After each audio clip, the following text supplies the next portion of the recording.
Hi, എല്ലാവർക്കും മറ്റൊരു വീഡിയോയിലേക്ക് സ്വാഗതം. ഇന്ന് ഞാൻ നിങ്ങളടുത്ത് സംസാരിക്കാൻ വേണ്ടി ആഗ്രഹിക്കുന്നത് നമ്മുടെ എല്ലാം ജീവിതത്തിൽ വളരെ പ്രധാനപ്പെട്ട ഒരു വിഷയത്തെക്കുറിച്ചിട്ടാണ്. അതായത് ജോലിസ്ഥലത്തെ അതിക്രമങ്ങൾ എങ്ങനെ നമുക്ക് കുറയ്ക്കാം എന്നതിനെക്കുറിച്ചിട്ടാണ്. അതായത് ജോലിസ്ഥലം എന്നത് നമ്മുടെ രണ്ടാമത്തെ വീടാണ്. നമ്മുടെ ജീവിതത്തിൻ്റെ വലിയൊരു ഭാഗം അവിടെയാണ് സാധാരണയായിട്ട് നമ്മൾ ചിലവഴിക്കാറുള്ളത്. അതുകൊണ്ട് തന്നെ ആ സ്ഥലം സമാധാനവും സുരക്ഷിതവുമായിരിക്കേണ്ടത് നമുക്കെല്ലാവർക്കും വളരെ പ്രധാനപ്പെട്ട ഒരു ആവശ്യമാണ്, അല്ലേ? എന്നാൽ പലപ്പോഴും അവിടെയും അതിക്രമങ്ങൾ സംഭവിക്കാറുണ്ട്. അത് ശാരീരികമോ അല്ലെങ്കിൽ മാനസികമോ അതുപോലെ തന്നെ വാക്കാലുള്ളതോ ഒക്കെയുള്ള പ്രശ്നങ്ങളൊക്കെ ആകാം. ഈ അതിക്രമങ്ങൾ നമ്മുടെ മാനസികാരോഗ്യത്തെയും ജോലിയോടുള്ള താല്പര്യത്തെയും ഒക്കെ ഗുരുതരമായിട്ട് ബാധിക്കുകയും ചെയ്യും. നിങ്ങൾ ചിന്തിച്ചിട്ടുണ്ടോ, എന്തുകൊണ്ടാണ് ഈ ജോലി സ്ഥലത്ത് അല്ലെങ്കിൽ നമ്മുടെ വർക്കിംഗ് ഏരിയയിൽ ഇതുപോലുള്ള അതിക്രമങ്ങളും കാര്യങ്ങളൊക്കെ ഉണ്ടാകുന്നത്? സത്യത്തിൽ അതിന് പല കാരണങ്ങളുണ്ട്. ഒന്നെങ്കിൽ ഉയർന്ന ജോലിഭാരമായിരിക്കും, അല്ലെങ്കിൽ സമയപരിധി, പിന്നെ കമ്മ്യൂണിക്കേഷൻ എറർ, പിന്നെ അതുപോലെ തന്നെ അധികാര ദുരുപയോഗം, പിന്നെ ലിംഗപരമായിട്ടുള്ള വിവേചനം, വ്യക്തിപരമായിട്ടുള്ള പ്രശ്നങ്ങൾ എന്നിവയൊക്കെ ഇതിൽ ചില കാരണങ്ങളൊക്കെ ആവാം. അതുപോലെ തന്നെ ഈ കാരണങ്ങളൊക്കെ നമ്മൾ കണ്ടെത്തുകയും അത് കറക്റ്റായിട്ട് പരിഹരിക്കാൻ ശ്രമിക്കുകയും ചെയ്യേണ്ടത് വളരെയധികം അത്യാവശ്യമാണ്. അപ്പോൾ നമ്മുടെ സബ്ജക്റ്റ് ജോലിസ്ഥലത്തെ അതിക്രമങ്ങൾ കുറയ്ക്കാൻ നമുക്ക് എന്ത് ചെയ്യാൻ കഴിയും, അതാണ് ഇന്നത്തെ നമ്മുടെ സബ്ജക്റ്റ്. അപ്പോഴെന്തായാലും വീഡിയോയിലേക്ക് പോകുന്നതിന് മുമ്പ് ഞാൻ എന്നും പറയാറുള്ളത് പോലെ, നിങ്ങൾ ആദ്യമായിട്ടാണ് നമ്മുടെ വീഡിയോ കാണുന്നതെങ്കിൽ നമ്മുടെ ചാനൽ മറക്കാതെ സബ്സ്ക്രൈബ് ചെയ്യുക. സബ്സ്ക്രൈബ് ചെയ്യുന്നതോടൊപ്പം തന്നെ അതിൻ്റെ തൊട്ടിപ്പുറത്ത് കാണുന്ന ബെൽ ബട്ടൺ മറക്കാതെ പ്രസ് ചെയ്യുക. എങ്കിൽ മാത്രമേ ഞാൻ ഇടുന്ന വീഡിയോസ് അപ്പോൾ തന്നെ നിങ്ങൾക്ക് നോട്ടിഫിക്കേഷനായിട്ട് ലഭിക്കുകയുള്ളൂ. അപ്പോഴെന്തായാലും നമുക്ക് സബ്ജക്റ്റിലേക്ക് പോകാം.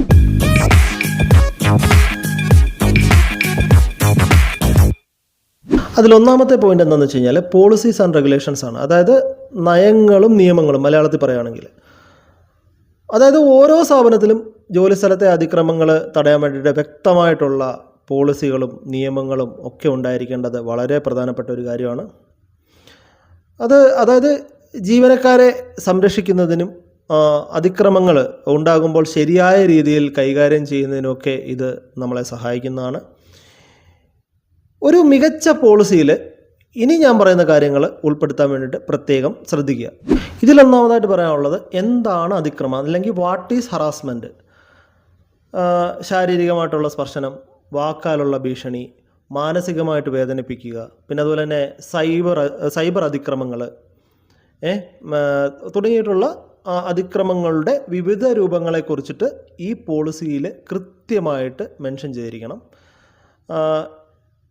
ഇത് ജീവനക്കാർക്ക് ഏത് ടൈപ്പിലുള്ള ബിഹേവിയറാണ് തെറ്റെന്നും അല്ലെങ്കിൽ ഏത് ടൈപ്പിലുള്ള ബിഹേവിയറാണ് ശരിയെന്നൊക്കെ ഉള്ളത് പെട്ടെന്ന് മനസ്സിലാക്കാനായിട്ട് സഹായിക്കും. മനസ്സിലായില്ലേ? ഇനി രണ്ടാമതായിട്ട് പറയാനുള്ളത് പരാതി നൽകാനുള്ള നടപടിക്രമങ്ങൾ, അതായത് കംപ്ലയിൻറ്റ് പ്രൊസീജിയർ. അതായത് ആർക്കാണ് നമ്മൾ പരാതി നൽകേണ്ടത്, എങ്ങനെയാണ് പരാതി രേഖാമൂലം സമർപ്പിക്കേണ്ടത്, അതുപോലെ തന്നെ പരാതി നൽകാൻ വേണ്ടിയിട്ട് സഹായിക്കുന്ന വ്യക്തിയുടെ പേരും വിവരങ്ങളും പോളിസിയിൽ കൃത്യമായിട്ട് രേഖപ്പെടുത്തണം. അങ്ങനെ ചെയ്യുമ്പോൾ ജീവനക്കാർക്ക് ഭയമൊന്നുമില്ലാതെ മുന്നോട്ട് വരാൻ ഇത് ഒരു പ്രോത്സാഹനമായിട്ട് വരും. അടുത്തായിട്ട് പറയാനുള്ളത് അന്വേഷണ രീതിയെക്കുറിച്ചിട്ടാണ്. അതായത് ഇൻവെസ്റ്റിഗേഷൻ പ്രോസസ്സ്. അതായത് ഒരു പരാതി ലഭിച്ചാൽ ആ സ്ഥാപനം എങ്ങനെയാണ് അത് അന്വേഷിക്കുക എന്നത് ഈ പോളിസിയിൽ വ്യക്തമാക്കണം. പിന്നെ അതുപോലെ തന്നെ പരാതിക്കാരൻ്റെയും എതിർകക്ഷിയുടെയും മൊഴികൾ രേഖപ്പെടുത്തുന്നതും, അതുപോലെ തന്നെ രഹസ്യ സ്വഭാവം നിലനിർത്തുന്നതും, എത്ര ദിവസത്തിനുള്ളിൽ അന്വേഷണം പൂർത്തിയാകുമെന്നും ഒക്കെ ഈ പോളിസിയിൽ ഉൾപ്പെടുത്തണം. അതുപോലെ തന്നെ അടുത്തായിട്ട് പറയാനുള്ളത് ശിക്ഷാ നടപടികളാണ്. അതായത് ഡിസിപ്ലിനറി ആക്ഷൻ. ഈ അതിക്രമം തെളിഞ്ഞു കഴിഞ്ഞാൽ സ്വീകരിക്കുന്ന നടപടികൾ എന്തൊക്കെയാണെന്ന് ഈ പോളിസിയിൽ വ്യക്തമാക്കണം. ഒരു ഉദാഹരണം പറഞ്ഞു കഴിഞ്ഞാൽ താക്കീത് നൽകുക, തരം താഴ്ത്തുക, പിന്നെ ജോലിയിൽ നിന്ന് പിരിച്ചുവിടുക തുടങ്ങിയിട്ടുള്ള കാര്യങ്ങളൊക്കെ ഇതിൽ ഉൾപ്പെടുത്താവുന്നതാണ്. അടുത്തായിട്ട് പറയാനുള്ളത് അവെയർനെസ്സിനെ കുറിച്ചിട്ടാണ്. അതായത് നമ്മൾ ഈ പറഞ്ഞിട്ടുള്ള പോളിസികൾ എല്ലാ ജീവനക്കാർക്കും എളുപ്പത്തിൽ ലഭ്യമാകണം. അതുപോലെ തന്നെ സ്ഥാപനത്തിൻ്റെ വെബ്സൈറ്റിലോ അല്ലെങ്കിൽ നോട്ടീസ് ബോർഡിലോ ഈ പോളിസിയും കാര്യങ്ങളൊക്കെ നമുക്ക് പ്രദർശിപ്പിക്കാവുന്നതാണ്. പിന്നെ പുതിയ ജീവനക്കാരെ ജോലിയിൽ എൻട്രി ചെയ്യുമ്പോൾ തന്നെ ഈ നയങ്ങളെക്കുറിച്ചിട്ട് അവർക്ക് നല്ല ട്രെയിനിങ്ങും കാര്യങ്ങളൊക്കെ നൽകേണ്ടത് വളരെയധികം അത്യാവശ്യമാണ്. ഇങ്ങനെ വ്യക്തമായിട്ടുള്ള നയങ്ങളും നിയമങ്ങളും ഉണ്ടാകുമ്പോൾ തന്നെ ജീവനക്കാർക്ക് തങ്ങൾ സുരക്ഷിതരാണെന്ന് തോന്നുകയും അത് സ്ഥാപനത്തിൻ്റെ മൊത്തത്തിലുള്ള തൊഴിൽ അന്തരീക്ഷം മെച്ചപ്പെടുത്തുകയും ചെയ്യും. മനസ്സിലായോ? അത് നിങ്ങൾക്കറിയാവോ, ഈ ജോലി സ്ഥലത്തെ അതിക്രമങ്ങൾ തടയുന്നതിൽ ഏറ്റവും പ്രധാനപ്പെട്ട ഒരു കാര്യമാണ് അവബോധം സൃഷ്ടിക്കുക എന്നത്. അതായത് നമ്മൾ ഈ നിയമങ്ങളും നയങ്ങളും ഒക്കെ ഉണ്ടെങ്കിലും ഉണ്ടല്ലോ, അവയെക്കുറിച്ചിട്ട് ജീവനക്കാർക്ക് അറിയില്ലെങ്കിൽ അതുകൊണ്ട് ഒരു പ്രയോജനവും ഉണ്ടാകാൻ പോകുന്നില്ല. മനസ്സിലായില്ലേ?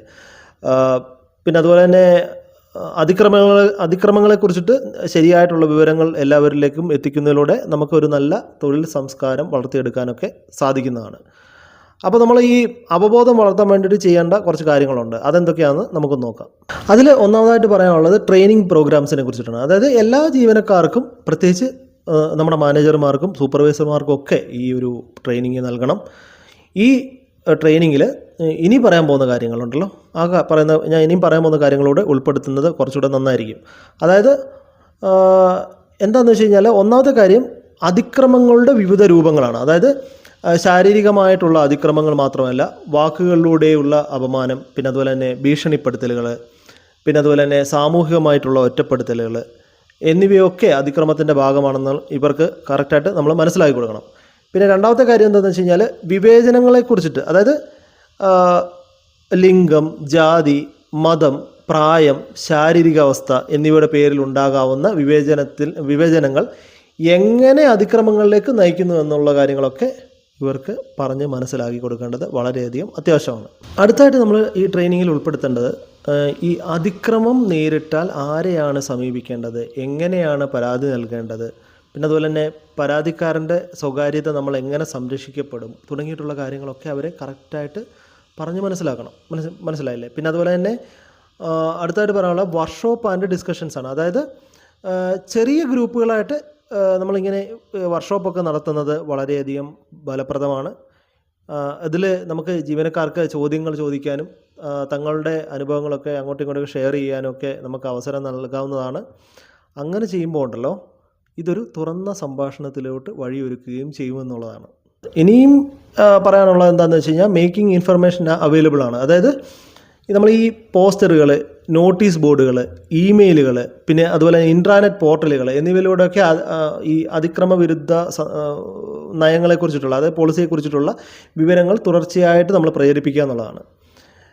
അതുപോലെ തന്നെ ഈ ഓരോ ജീവനക്കാരനും ഈ വിവരങ്ങൾ എളുപ്പത്തിൽ ലഭ്യമാകുന്നുണ്ടെന്നുള്ള കാര്യങ്ങളൊക്കെ നമ്മൾ ഉറപ്പുവരുത്തേണ്ടത് വളരെയധികം അത്യാവശ്യമായിട്ടുള്ള കാര്യമാണ്. പിന്നെ പറയാനുള്ളത് റോൾ ഓഫ് ലീഡേഴ്സാണ്. അതായത് ഒരു സ്ഥാപനത്തിലെ ഉയർന്ന ഉദ്യോഗസ്ഥൻ ഈ വിഷയത്തിൽ ശക്തമായിട്ടുള്ള നിലപാടെടുക്കുകയും അതിക്രമങ്ങൾക്കെതിരായിട്ടുള്ള മെസ്സേജും കാര്യങ്ങളൊക്കെ നൽകുകയും വേണം എന്നുള്ളതാണ്. അങ്ങനെ ചെയ്യുമ്പോൾ ഉണ്ടല്ലോ, അവരുടെ വാക്കുകളും പ്രവൃത്തികളൊക്കെ ജീവനക്കാർക്കൊരു മാതൃകയാവും എന്നുള്ളതാണ്. ഇങ്ങനെയുള്ള പ്രവർത്തനങ്ങളിലൂടെ ജോലിസ്ഥലത്ത് അതിക്രമങ്ങൾ വെച്ചു പൊറുപ്പിക്കില്ല എന്ന വ്യക്തമായ സന്ദേശം നൽകുവാനും ഓരോ ജീവനക്കാരനും ഭയമില്ലാതെ ജോലി ചെയ്യാനുള്ള ഒരു സാഹചര്യം നമുക്ക് അവിടെ ഒരുക്കുവാനും സാധിക്കുന്നതാണ്. ഇനി ജോലിസ്ഥലത്തെ അതിക്രമങ്ങൾ തടയുന്നതിൽ ഇന്ത്യൻ നിയമങ്ങൾക്ക് എത്രത്തോളം പ്രാധാന്യമുണ്ട് എന്നുള്ള കാര്യങ്ങൾ നമുക്ക് നോക്കാം. അതായത് നിങ്ങൾക്കറിയാം, ഇന്ത്യൻ നിയമങ്ങളിൽ ഈ വിഷയത്തിൽ വളരെ വ്യക്തമായിട്ടുള്ള നിലപാടാണ് ശരിക്കും പറഞ്ഞാൽ സ്വീകരിച്ചിട്ടുള്ളത്. അതായത് നിങ്ങൾ കേട്ടിട്ടുണ്ട് ഈ വിശാഖ ഗൈഡ് ലൈൻസ് അല്ലെങ്കിൽ പോഷ് ആക്ട് എന്നൊക്കെ പറയും. അതായത് ജോലി സ്ഥലത്തെ ലൈംഗിക അതിക്രമങ്ങൾ തടയുന്നതിനായിട്ട് സുപ്രീം കോടതിയുടെ വിശാഖ ഗൈഡ് ലൈൻസ് മുമ്പ് നിലവിലുണ്ടായിരുന്നു. മനസ്സിലായോ? പിന്നീട് ഇത് പോഷ് നിയമമായിട്ട് മാറുകയാണ് ചെയ്തത്. മനസ്സിലായോ? പിന്നെ ഈ നിയമം സ്ത്രീകളെ ലൈംഗിക അതിക്രമങ്ങളിൽ നിന്ന് സംരക്ഷിക്കപ്പെടുന്നു എന്നുള്ളതാണ്. അതായത് 10ൽ കൂടുതൽ ജീവനക്കാരുള്ള എല്ലാ സ്ഥാപനങ്ങളിലും ഒരു ഇൻറ്റേർണൽ കംപ്ലയിൻറ്റ് കമ്മിറ്റി, അതായത് ഈ ICC പോലുള്ള കമ്മിറ്റികൾ രൂപീകരിക്കണമെന്ന് ഈ നിയമത്തിൽ അനുശാസിക്കുന്നുണ്ട്. അപ്പോൾ അതുപോലെ തന്നെ ഈ കമ്മിറ്റിയിൽ പകുതിയോ അതിലധികമോ സ്ത്രീകളായിരിക്കണം.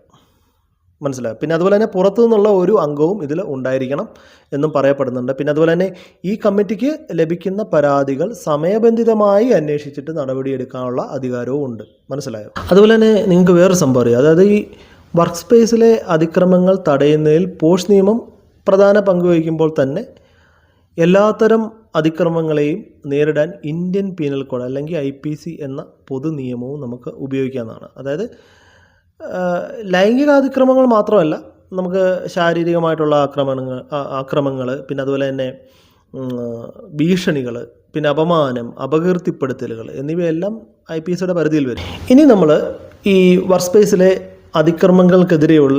എതിരെ ഉപയോഗിക്കാവുന്ന ചില പ്രധാന IPC വകുപ്പുകളെ കുറിച്ചിട്ടാണ് സംസാരിക്കാൻ വേണ്ടി പോകുന്നത്. അതായത് അതിലൊന്നാമത്തെയാണ് IPC 354 വകുപ്പ്. അതായത് ഒരു സ്ത്രീയുടെ മാനത്തിന് ഭംഗം വരുത്താൻ ശ്രമിക്കുകയോ ബലപ്രയോഗം നടത്തുകയോ ചെയ്തു കഴിഞ്ഞാൽ ഈ വകുപ്പ് പ്രകാരം കേസെടുക്കാവുന്നതാണ്. മനസ്സിലായില്ലേ? അതായത് ജോലിസ്ഥലത്ത് ഒരു സ്ത്രീയെ മോശമായിട്ടുള്ള രീതിയിൽ സ്പർശിക്കുക, അതുപോലെ തന്നെ ശരീരത്തിൽ കയറി പിടിക്കുക, അല്ലെങ്കിൽ ലൈംഗിക ചുവയോടുകൂടി പെരുമാറുക എന്നിവയൊക്കെ ഈ വകുപ്പിൻ്റെ പരിധിയിൽ വരുന്നതാണ്. അതിന് 3 വർഷം വരെ തടവോ പിഴയോ അല്ലെങ്കിൽ രണ്ടും കൂടിയിട്ടുള്ള ശിക്ഷയോ ഒക്കെ ലഭിക്കാവുന്നതാണ് പറയപ്പെടുന്നത്. അടുത്തായിട്ട് പറയാനുള്ളത് IPC 506 വകുപ്പാണ്. അതായത് ഒരാളെ ഭീഷണിപ്പെടുത്തുന്നതിനാണ് ഈ ഒരു വകുപ്പ് പ്രധാനമായിട്ടും ഉപയോഗിക്കുന്നത്. അതായത് നമ്മളൊരു ഉദാഹരണം പറയുകയാണെങ്കിൽ, ഒരാളെ നമ്മൾ ജോലിയിൽ നിന്ന് പിരിച്ചുവിടുമെന്ന് ഭീഷണിപ്പെടുത്തുക, പിന്നെ അതുപോലെ തന്നെ അയാളെ ശാരീരികമായിട്ട് ഉപദ്രവിക്കുമെന്ന് പറയുക, പിന്നെ അതുപോലെ തന്നെ അവരുടെ കുടുംബാംഗങ്ങളെ ഉപദ്രവിക്കുമെന്ന് ഭീഷണിപ്പെടുത്തുക എന്നിവയൊക്കെ